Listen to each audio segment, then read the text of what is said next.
Okay, welcome to Bright Conversations. I'm Sarah, co-founder of Bright Ideas Media, as well as SLP Toolkit, and I get to host this episode today. And I'm so excited because I have two of my favorite female entrepreneurs and friends in here to discuss how they turned their passion into a thriving business. So let's introduce yourselves. Meredith.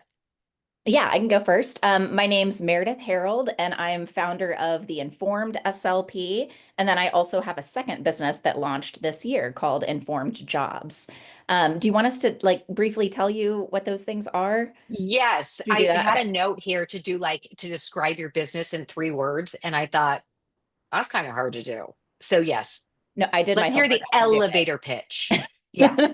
I can do it in 3 words. I Oh, do you my can? assignments when they're given to me. Yes. So basically, the Informed SLP is just like a useful EBP database. We read all the research and tell you what you need to know. And then Informed Jobs is a transparent job database where we collect a lot more information from employers than most jobs boards do, in order to have transparent, clear job postings for SLPs.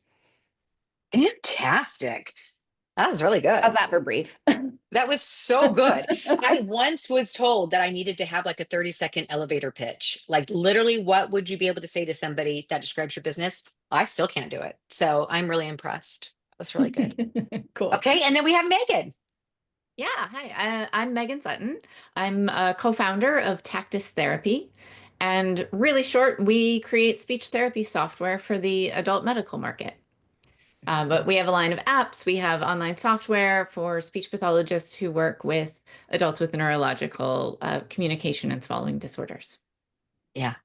And you guys have both had your like when did you start, Megan, the apps, the individual apps? How long have you been doing it?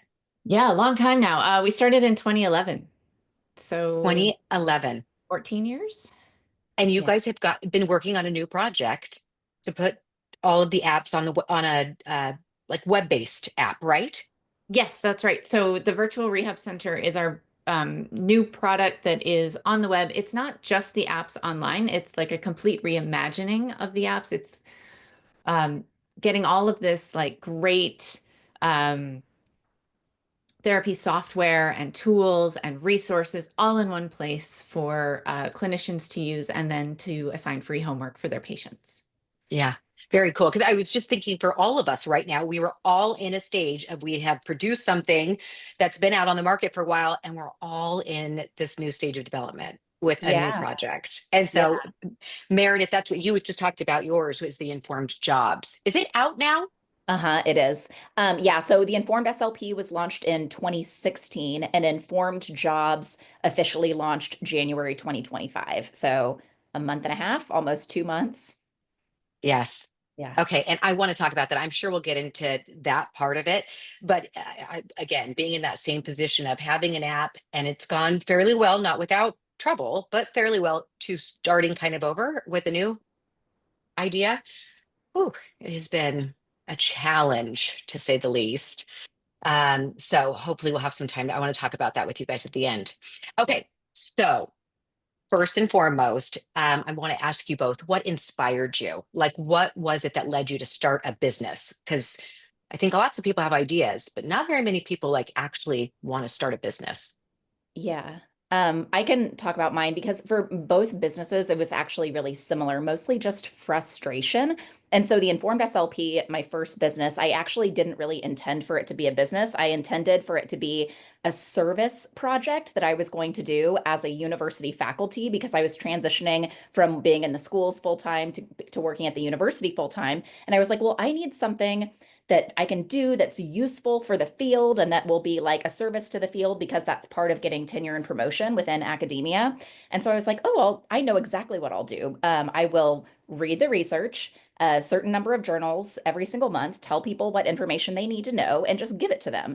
And so when I started the Informed SLP, I didn't really intend to be a business owner. It just was well received enough and started to grow enough that I sort of like fell into it, where it's like, oh, I can make this bigger and bigger and bigger until we're covering, all the research in our field and giving it to everyone. And so really it like the Informed SLP, I did it because I had transitioned from my PhD program into the schools, not really realizing what it really felt like to have to stay up with the research. And it just was one of those like aha moments where I was like, oh, somebody just needs to read it and tell everybody what is in it, like duh. Mhm. And so it was, I would have done the informed SLP for free forever, because I just loved doing it. We monetized it simply so that we could read more research, because obviously I can't read hundreds of journal articles on my own.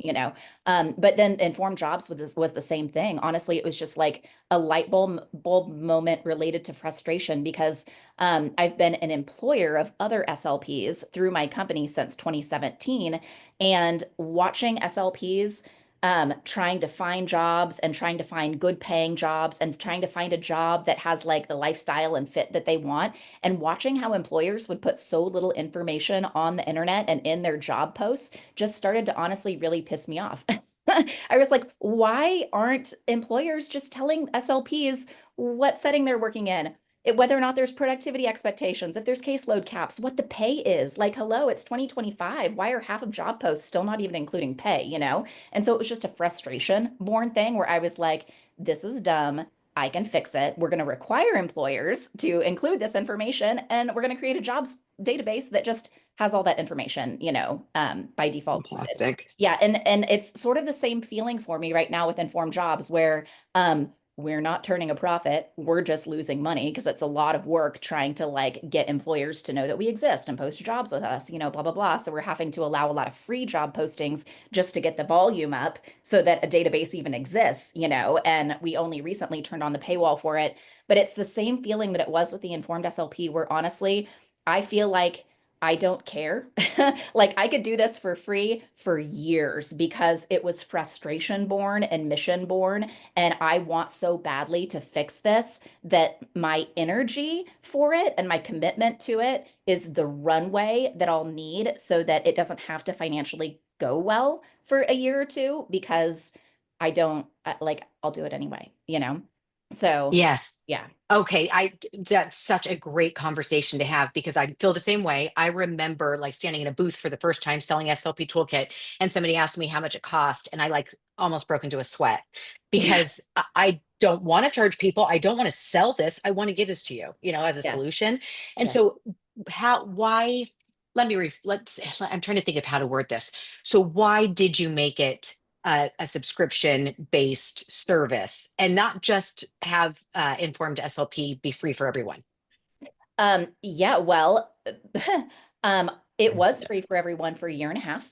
And then it slowly, gradually hit me that, hi, like, look at me. I'm working like 50, 60 hours every single month, at least for free, evenings and weekends. And it started to kind of wear on me. I needed time to get comfortable charging people because I Yeah. was a scientist and an SLP. I had been in academia in the schools. I was not a business owner. I did not see myself as a business owner. So it for me too took me a while to get comfortable with charging people. But at the same time, when you put out really high quality content for free, a lot of times you can drive up traffic really fast and get people like interested in it really quickly. And so like Inform Jobs, the reason we launched it for free was because I knew what happened if you give something that's really high quality away for free for a period of time, you can get it to go whoosh with like the traffic and the interest and people Yeah. being willing to try it and stuff like that. So this round, I'm not afraid of charging employers anymore. Like I've gotten used to that at this point. But there's also a lot of perks sometimes for like going out and giving a thing away just to get people um loyal to your brand and excited about what you're doing. And then then you can turn a paywall on later once they're like, oh yeah, I don't want to do without this, so I'll pay for it. But yeah, I was the same way at the Yes. beginning. I was afraid to charge.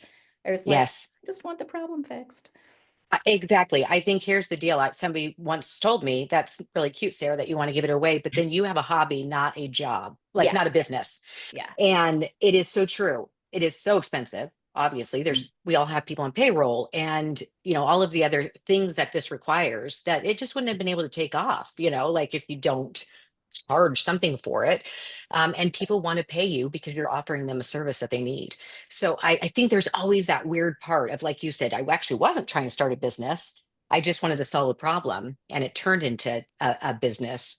And being okay with that, especially, I guess maybe that's it, probably because you come from that science background.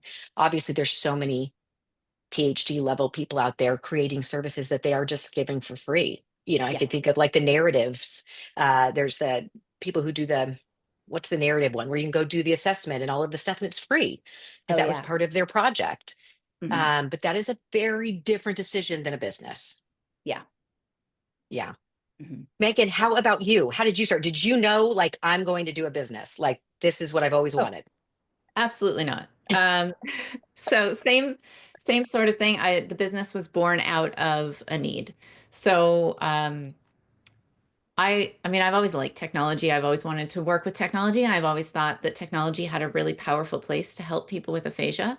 But I was in my dream job. I was doing inpatient rehab, working with people with aphasia and other disorders all the time. Absolutely loved it.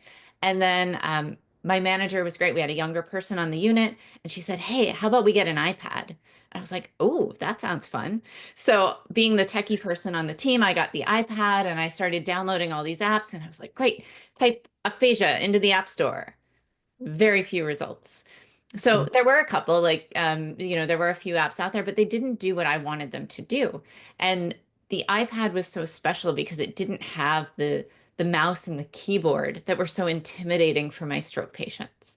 So they could just touch it and interact with it. And I saw them use it, but then like to work on spelling, it was like preschool apps.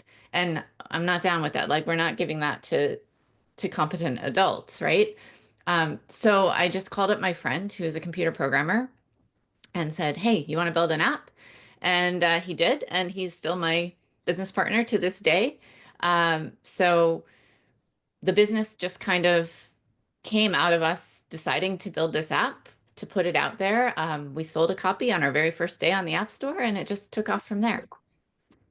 That's so cool. I do. There is nothing I love more than somebody who's like, this is a problem and I'm going to fix it, and then does it.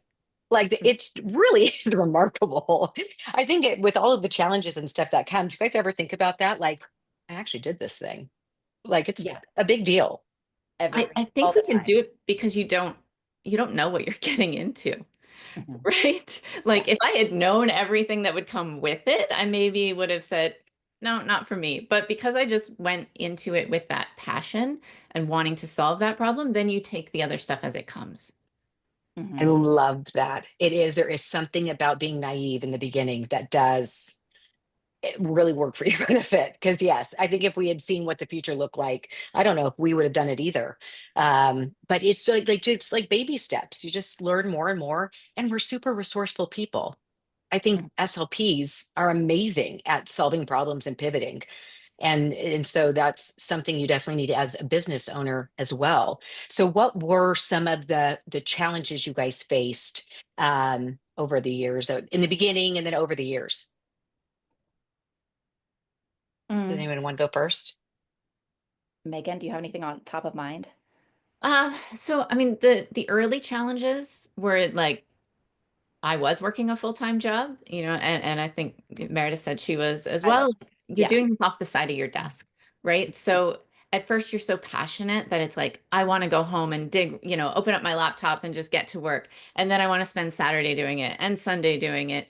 And Mhm. then after like a few months of that, um, that gets really exhausting because we need time to just not be working. So I spent about a year and a half doing it off the side of my desk, but towards the end of that, it was really getting to me. So I had to take time off of work. I had to, I was really fortunate that I had a very supportive manager who allowed me to do that. But I had to put life into balance.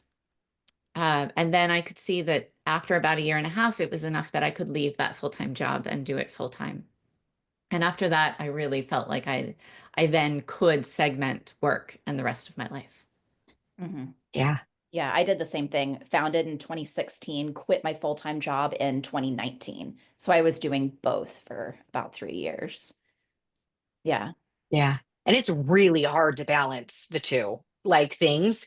And especially when this is like your baby and your passion, and it's like all that you're thinking about and focus on, but you got to pay the bills. So you Mhm. have to have your other job too, and you don't want to neglect that job. So I know, I remember how challenging that part is. We had advice from people early on that were like, take the plunge. You just got to dive in and do it. And I'm like, I'd like a roof over my head. So not Yeah. sure I think I could just do that. Yeah, yeah, yeah. What were some of your challenges, Meredith? I mean, every single year I make stupid mistakes. And every single year I go along, like I've been doing this for since 2016. So I guess we're almost at the 10-year mark. You know what I mean? And I still can every single year see so much progress and so many dumb decisions that I made. But I don't know, for some reason I don't look back on it and be like, I wish I wouldn't have done that. And I wish I wouldn't have done that. Because everything that was like a decision that didn't work out, I just learned so much from that for some reason I don't really look back on it with regret. Like I've lost money. I've let, like there was one time that I paid a marketing company to help us and ended up like basically wasting almost 40 grand one year, like in contracts with them and paying for them. And they did almost nothing for us. So that was bad.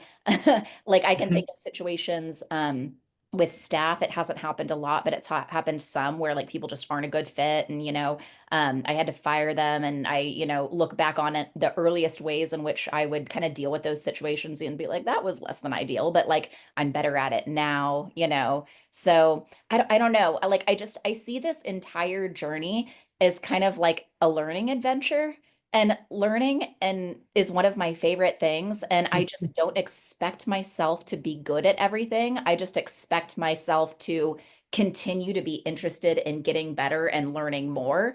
And so, yeah, I'm still making mistakes every single year. And I'm sure Yeah. 2 years from now, I'll look at this year and be like, oh, what a funny dummy you were.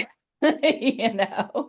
Um, Yes. don't you feel the same way that like every year you're still just learning so much more and getting better and better? And like a lot of the mistakes you just have to experience yourself for it to really sink in. Like nobody could have given me a course on like how to deal with people problems, for example, within a business. Like I could have Yeah. consumed the course and learned a lot from it, but a lot of things you just have to learn by doing for it to really, get better over time. Yeah, 100% agree. I remember thinking like I didn't go to business school. Like, should I go? Yeah. Yeah. And then we just were in it, like learning all the time. It is funny though, because I look back and I do remember things that we did better in the early days before we knew more, Uh-huh. like just the where we used our time, Yeah. I feel like now the more I know, in some ways, the harder it is to kind of Yeah. manage all the things that I should be doing in my head.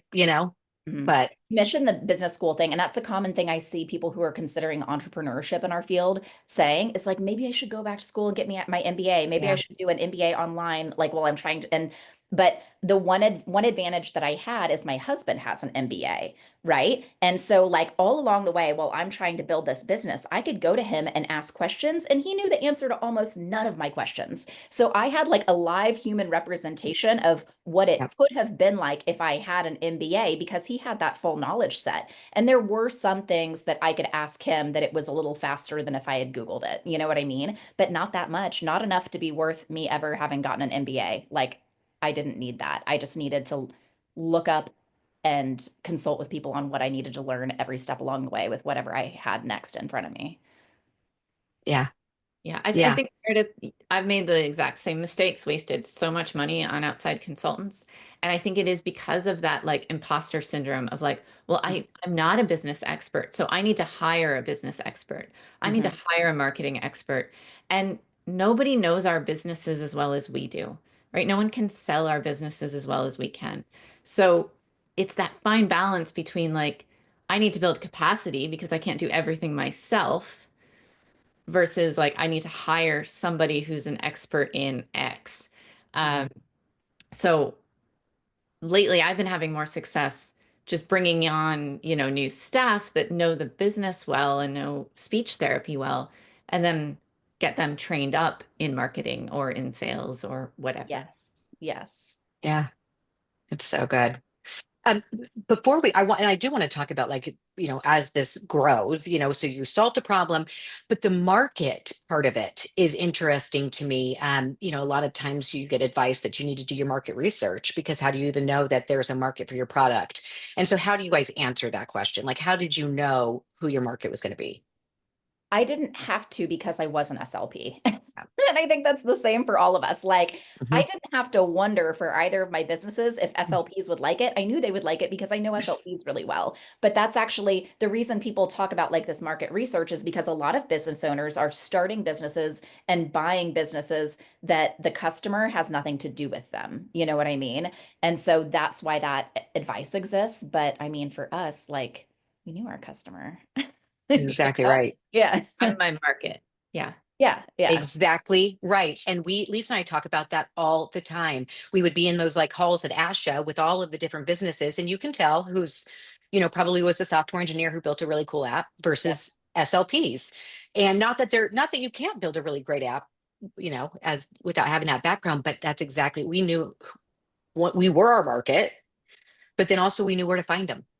Like Yeah. we knew how to get in front of them. So I think that it was a like something, a hurdle we didn't maybe have.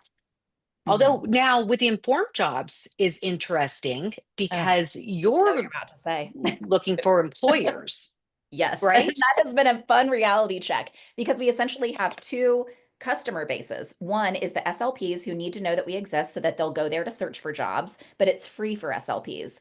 Our true customers who are paying for the job posts are employers. And so most of our early jobs are from SLP owned companies because we know how to make contact with SLPs in the first place, right? But it's been a lot more of a slog having to figure out the most efficient way to sell to HR departments at, you know, hospitals and school districts. Hmm. So yeah, that is by far the hardest part. And I knew it would Yeah. be, I knew it would be. And so it's another learning opportunity that I get to take on this year. It's going to be the hardest thing for us to figure out this year is how do we like, without spending a ton of time and money, convince employers like, hey, maybe it would make sense to post jobs in a place that SLPs find useful, you know? Yeah. So interesting. Because yeah, it's a whole other animal. And Yeah. Megan, I know that the individual stroke your patients do purchase the apps for homework and things, but who's the market? Is it the patient or the therapist? It's both. Okay. And it took us a while to figure this out because at first we were like, we'll sell to everyone because, pediatric SLPs, special education, everyone was kind of interested in our apps, but you can't be everything to everyone. So we decided to just double down on we are adult medical. Um, but what's been really interesting, and this wasn't calculated, but what we've discovered happens is that we sell to the SLP who uses the app in therapy. And then they naturally sell it on to the patient because they're using it. And the patient's like, they're not selling it to the patient. The patient's like, what's that? I want that, right? Let me practice at home. So it's a natural process of referral and recommendation. So we are trying to get it in the hands of more SLPs because they're the ones with the steady stream of patients, unfortunately, who are coming through and who need this. So I would say that most of our support questions are to the patients and families themselves, but we don't actually know who we're selling to because we're on the App Store and Google Play, and they don't tell us who our customer is Interesting. because our apps have no logins, and we don't know who's buying them Ah, on any given day, but we suspect based on the people we talk to that it's kind of a split. Our new product, the Virtual Rehab Center, we are marketing exclusively to speech pathologists. And they can give free homework to their patients because we know that it's healthcare organizations that have the money for supplies. It's not people who've just had a stroke. Mm. mhm. Yeah. I'm so glad you said that. You cannot be everything for everyone. We did the same thing. We were school-based SLPs, so we knew it was going to, school-based, but then that's a very small market, really. And so then it was the conversations and what about clinics and hospitals and universities and what about, all different areas, different providers. And so it is, you've got to stay focused early on, especially Mhm. because you need to be really good at that one thing. You cannot be everything for everybody. Mhm. So I think that's great advice. Yeah. Okay, let's talk about growth and success. So what does success look like for you guys? How has your business evolved? Because you are successful, it's still running. Uh-huh. Yeah. Yeah. I mean, we had mentioned earlier in the podcast, like feeling grateful like every single like year that it continues to run. And I truly do. Like every year that the Informed SLP continues to grow and continues to make enough money that it's my full-time job and other people's full-time job, I just feel like I've won like the lottery because I continue to be excited about the company and excited about what we're doing. And that's kind of like, I guess, the way I define success primarily is, do I want to keep doing it? And I do. Like I, wake up and I want to go sit down at my computer and like, work on stuff with the staff. But then beyond that, like we continue to grow every single year. And so what it opens up for us is more money that we can use to make the Informed SLP better and start new projects because like the Informed SLP is what's funding Informed Jobs entirely until Informed Jobs is able to like figure out how to break even, And so I feel super duper grateful for that too. And it feels like getting to, I don't know, kind of like play and experiment with stuff for a living to a certain extent, which I Yeah. just feel fortunate to be able to do. You know what I mean? And to be able to like constantly make decisions about what me and the team want to do next with, what we're doing. So, Yeah, that's really good. How about you, Megan? Yeah, so much the same. Success started off looking like we're making apps that people like and are using. It was hugely gratifying when there was a formal research study that was done that showed that our language therapy app really helped people in their recovery. So seeing that data from an independent source was so validating.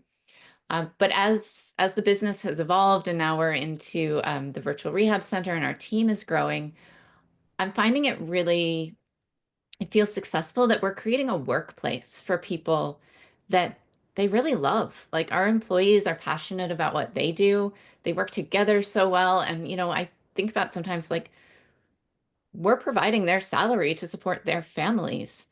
And that's not something I ever really thought I would be doing.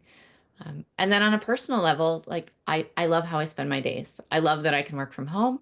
I love that I can have my dog with me at work. I love that I'm in control of what I'm doing. And if I make a mistake, I own it. No one's breathing down my neck. It's all personal responsibility and responsibility to my team. And yeah, it's really great. yeah, Yeah, all of us very have our well dogs. said. Both, yeah, so good. I agree with everything you guys said. Yeah. Um, Especially I like working from home and not having a boss. Hmm. So yeah, it is. It's nice, and the creativity part of it. I'm with you guys. I love thinking all day long about how to solve another problem or what cool ways we could do something. Yeah. It is like so rewarding. And it's kind of an interesting lifestyle because, like, the flexibility is fantastic. I love it. So, like, the weather is really nice right now. And even though it's February in Kansas. And so, yesterday at about 1 o'clock, I was just itching to get outside. And so, I went outside and gardened for like an hour and a half in the middle of the day and just, put my Slack message notification as, outside, like I'm just gone Yes. for an hour and a half, and like that sort of flexibility is awesome because it just works really well with I think how human brains work, where like you have the ability to kind of like do what you need or want to do at any given moment. But the flip side of that, because I do think that sometimes people will like look at that type of lifestyle and be like, wow, you like must not work that much. You know what I mean? Like you're able to like go get boba tea in the middle of the day anytime you want to. And I'm like, yes, I can. But No.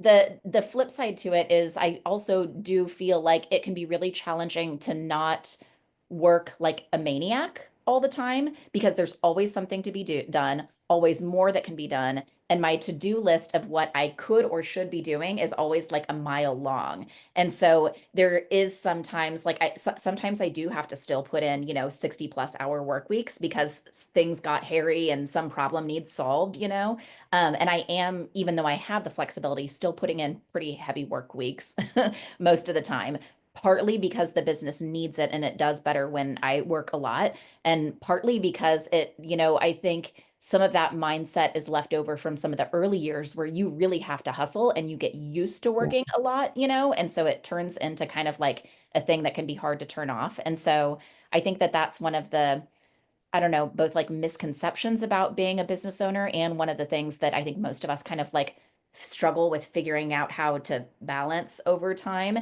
is how much we want to allow work to just take over our entire lives, because it really can. Yeah. Mhm. Yeah. And I was thinking about, I do like being my own boss because I have a little bit of a hard time with people telling me what to do. But at the same time, that means that I have to make really hard decisions for a lot of people. And that's overwhelming sometimes too. There's moments where I think, I don't know, maybe I want to like step down and have somebody else kind of run this because, there is imposter syndrome. I think you guys already had mentioned that is real. Like there's lots of days where I'm like, is this the right thing for the direction we should be going? Mhm. But it's also kind of exciting too to have that position. Yeah. Those are the weeks that turn into 60-hour, 70-hour work weeks for me, is if something needs solved and I start to get afraid that I don't know enough to solve it. And so I go into like maniac mode where I'm like, I'm just going to research the heck out of it and then I'll know how to do this thing. You know what I mean? But yeah, that continues to happen all the time. I don't know that I like, do you feel like imposter syndrome feelings, Megan? Not as much anymore. I got that definitely more early on. But now I feel pretty comfortable. It's been over a decade, right, of being in this role. Do you? I wouldn't define it that way. And actually I don't know that I've ever really quite defined it that way, just because I always expect myself to be incompetent at things over and over and over again as the business grows. You know what I mean? Hmm. It's almost like my default expectation is, as I take on more and more and try bigger things, I'm not going to know how to do it. So I'm going to have to figure out how to do it. So that process that always happens where I have to figure out how to tackle a problem, um, doesn't necessarily make me feel incompetent, just because I sort of feel like that's just how it's supposed to be. You know what I mean? Yeah, Yeah. That's a really healthy 100%. way to look at it. Yeah. And I think it's what you said earlier too, is you're a personality type that takes any kind of a problem or a failure as a learning lesson and you grow from it. And I do think that makes a huge difference because I doubt myself, a lot. But I think it's knowing that like, okay, that didn't work out. Wish I would have done that differently. How can we change it? How do we Mhm. fix it? How do we move forward? Let's pivot. I think that's a personality trait that allows us to be kind of in that position too, is the Yeah. constant like learning Mhm. um, from those failures. And Mhm. I've had a few, like you said, you guys both have said that, wasting money and time and energy or wrong direction. Mhm. Um, so that leads me to the last thing to talk about, which would be advice for aspiring entrepreneurs. If people have listened to this and think, okay, this is really cool, and I'm excited, I want to get this idea off the ground. Um, what would your advice be? I when I see people who are wanting to kind of start down a path like this and wanting to start a business and get an idea off the ground, I'm always kind of looking for whether or not they sort of have a bit of an adventure mindset, where they're like, because people who from the get-go are like, my dream is to become rich and have an easy job, are not usually going to do very well, because that can sometimes take a decade to pan out for you. You know what I mean? But and so I always can, I feel like I can tell that people are going to do well when it's clear that they're approaching it knowing that there's going to be a million unknowns. It's going to be an adventure. There's going to be highs and lows, and you're just gonna give it a try anyway, and you have the capacity to deal with those ups and downs, or at least the willingness to increase capacity for that type of stuff over time. And that's something that I've noticed in myself too, is every single year my capacity for stress and difficult situations gets better and better and better and better. And you kind of need to like be starting from that mindset, I think, where, because it can be hard. There's a lot of really hard things, major people problems, dumpster fires that happen, people who criticize you, and you have to just kind of get over it, like all that type of stuff. And you've got to just kind of weather the storm. Yeah, Yeah. it's good. Megan. Yeah, well, I think all of us kind of really started small, right? We started with the resources that we had. And sometimes I see people who go with this kind of Silicon Valley, like, let's get funding first. Let's get all this money so we have this runway and we can hire all these people.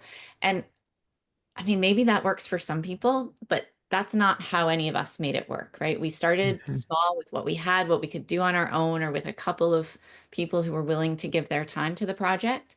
Um, so you don't have to start with investors and a plan for everything. Just start small with something that you think you need in your life. Do your colleagues need it? Grow it that way. The other thing is a lot of people have come to me saying like, oh, I want to make an app, that does this. And I always say to them, do you want that app to exist in the world? And if so, work with a business that's already in business to create it. Or do you want to run a business? Because Right. always people completely underestimate the amount of design, development, marketing, legal, financial, on and on and on that goes into running a business. So if you don't have the desire or time in your life to run a business, then give your idea away or try to license it or something, because it's more important that that exists than you take on something you're not ready for. Mhm. I am so glad you said that because I do specifically remember being asked that question too early on about why do you want to start a business, And in my head, like I thought I was prepared for it, but really I did. I thought you build this app and you put it out in the world and people are going to love it. It's going to make their life so much better. And then I get to hardly work. Yeah, right. It is like you said, we at the very beginning days, you are the attorney and the tax accountant and all the executive roles and marketing and revenue and oh god, it's a lot. Mhm. So I'm glad that you said that because there is something about that where, if you have a really cool app idea, there are other places out there that can build that for you. And that is not the same as running a business. So Yeah. I'm glad that's really good advice. I think Um, you can grow into being a business owner though, to a certain extent too. I like if somebody had asked me if I wanted to be a business owner and if I would be the type of person who would be capable of having 60 staff members and running a business, I would have been like, nope, nope, nope, nope, not me, And so like I think there's a small amount of like you don't really actually know what you're going to be good at until you try a little bit too, because I've yeah. surprised myself with some of the things that I am and am not good at over time that I didn't realize. Well, and that's it. Yeah. I think we all went into this very naively, and sometimes that's Yeah. the best way. Of Right. course, you might succeed, you might fail. From that approach, we are, a self-selecting group of people who have been able to make the business side work. But I wasn't asking anyone advice when I did it. I just did it. Same. I didn't ask anyone. I didn't ask anyone if it was a good idea, if I should be doing it. I just wanted to, and so I did. Yeah. I love that, you guys. That actually gets me so excited because Lisa and I had each other, as having a co-founder. And so we were both in the same place together. And so we used to joke about that all the time. Like our parents must have told us we were like really great because who do we think we are? Because it was never a question of, "Oh, we can't do this." In fact, it was like, we can do it. Why not? Let's try it. And what's the worst thing that happens? And so it's such a cool attitude to have. And so I think that's what also I love about this dynamic where I get to work with you guys and have or collaborate with you guys and talk to you about things because you do need people who get it. Um, so that you can, sometimes you just need to hear a different perspective. Sometimes you just want to vent with somebody who like understands what it's like to be in the trenches. And so having people that you can like go to, and trust is huge. And so I'm so grateful that I have you guys to do this with, it's cool. Same. Yeah. Leaning on fellow business owners that are in about the same stage as you over time is so helpful. Yeah. Yeah. Before we end, which we have gone over a little, sorry, Shantae. Before we end, where can people find you? We'll have like show notes too, but Yeah. are you on social media? Everywhere, theinformedslp.com and informedjobs.com. And our biggest social media accounts are Instagram, which are called the same thing there, the Informed SLP and Informed Jobs. Yeah, and you can find me Facebook, Instagram, LinkedIn, but most of our information is on the Tactus Therapy website, tactustherapy.com. Tactustherapy.com/rehab is our landing page for the new virtual rehab center. And all the emails from all those places go to me. So just reach out. Cool. Fantastic. If today's episode inspired you, share it with someone who needs to hear it. And if you're serious about starting or growing a business, join us at BizCon, the ultimate virtual conference for aspiring and established entrepreneurs. Learn from industry experts, connect with like-minded professionals, and gain the tools to build a thriving business. So you can find that on the Be the Brightest website. And that is it for our first podcast episode. Thank you both so much for joining me. Thank you. Thank you so much, Sarah. All right, thanks, guys.